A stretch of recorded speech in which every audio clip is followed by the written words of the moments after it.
اور آپ دیکھیے نا، آپ سیدوں کا، سادات کا بڑا ادب کرتے تھے۔ آپ سب نے وہ واقعہ سنا ہوا ہے، وہ پالکی والا واقعہ، کہ آپ جا رہے ہیں، کہیں جا رہے تھے تو راستے میں اتر گئے۔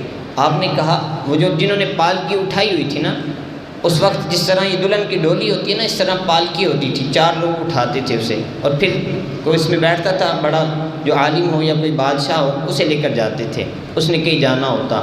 تو اعلیٰ حضرت نیچے اتر آئے۔ آپ نے کہا کہ مجھے یہاں سے آل رسول کی خوشبو آ رہی ہے۔ تو پوچھا کہ تم میں کوئی آل رسول تو نہیں ہے؟ تو ایک ادھر ان میں سے ایک بندہ بولا کہ میں سید ہوں۔ تو اعلیٰ حضرت کی آنکھوں سے آنسو آ گئے اور قدموں میں گر پڑے۔ کہا کہ میں حضور کو قیامت والے دن کیا جواب دوں گا اگر انہوں نے مجھ سے پوچھ لیا کہ کیا میری اولاد کے کندھے اس لیے تھے کہ تو ان پر سوار ہو؟ آپ نے کہا مجھے معاف کر دو، اور پھر معافی مانگی اللہ نے، اور کہا کہ پھر آپ معاف بھی کر دیا، لیکن اب آپ خود سوار ہوں اور میں آپ پالکی کو اٹھاتا ہوں۔ اور اس واقعے کے آئینی گواہ، آنکھ سے جنہوں نے خود واقعہ دیکھا ہے، وہ آج زندہ ہیں۔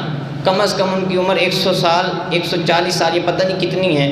وہ خود بتاتے ہیں، کہتے ہیں کہ میں اس وقت وہاں موجود تھا۔ کہتے ہیں میں چھوٹی سی عمر ہے، میں دیکھ رہا ہوں کہ اعلیٰ حضرت نے خود اس سید کو پالکی میں بٹھایا اور خود اپنے کندھوں پر وہ پالکی اٹھا کر لے کر گئے۔ اتنا ادب کرتے تھے۔ اور کسی نے آپ سے پوچھا کہ اگر کسی سید سے کوئی جرم واقعہ ہو جائے تو پھر کیا کرنا چاہیے؟